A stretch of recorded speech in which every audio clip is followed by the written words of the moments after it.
ರೈತರೊಬ್ಬರು ತನ್ನ ಜಮೀನು ತಕರಾರಿಗೆ ಸಂಬಂಧಿಸಿದಂತೆ ಸಮಸ್ಯೆ ನಿವಾರಣೆಗೆ ಸರ್ಕಾರಿ ಕಚೇರಿಗೆ ಅಲೆದಾಡಿ ಸುಸ್ತಾಗಿದ್ದು ಕೊನೆಗೆ ಅಧಿಕಾರಿಗಳ ಕಾಲಿಗೆ ಬಿದ್ದು ತನ್ನ ಕೆಲಸ ಬೇಗನೆ ಮಾಡಿಕೊಡಿ ಎಂದು ಗೋಗರೆದಿರುವ ಹೃದಯ ವಿದ್ರಾವಕ ಘಟನೆ ನಡೆದಿದೆ. ತಾಲೂಕಿನ ನಾಗವಳ್ಳಿ ಮೂಲದ ಮುನಿಯಪ್ಪ ಎಂಬ ವೃದ್ಧ ರೈತ ತುಮಕೂರು ತಾಲೂಕು ಕಚೇರಿಗೆ ಅಲೆದಾಡಿ ಸುಸ್ತಾಗಿದ್ದು ಕೊನೆಗೆ ಅಧಿಕಾರಿಗಳು ಹಾಗೂ ತಾಲೂಕು ಕಚೇರಿಯ ನೌಕರರ ನಿರ್ಲಕ್ಷ್ಯದಿಂದ ಬೇಸತ್ತು ತಹಶೀಲ್ದಾರ್ ಕಾಲಿಗೆ ಬಿದ್ದು ಗೋಗರೆ ಇದುವರೆಗೂ ಯಾರೂ ಸಹ ನನ್ನ ಜಮೀನಿನ ವಿಚಾರವಾಗಿ ಸಹಾಯಕ್ಕೆ ಮುಂದಾಗಿಲ್ಲ.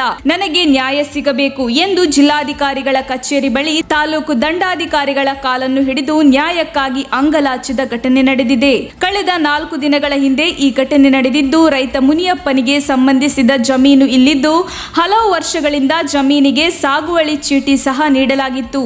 ಆದರೆ ಅದರ ಸಂಬಂಧ ತಕರಾರು ಇದ್ದು ಈ ವಿಚಾರವಾಗಿ ರೈತ ತಾಲೂಕು ಕಚೇರಿಗೆ ಅಲೆದು ಕಂಗೆಟ್ಟಿದ್ದು ಕೊನೆಯದಾಗಿ ತಹಶೀಲ್ದಾರ್ ಅವರ ಕಾಲಿಗೆ ಬಿದ್ದು ಅಸಹಾಯಕತೆ ತೋರಿಕೊಂಡಿದ್ದಾರೆ.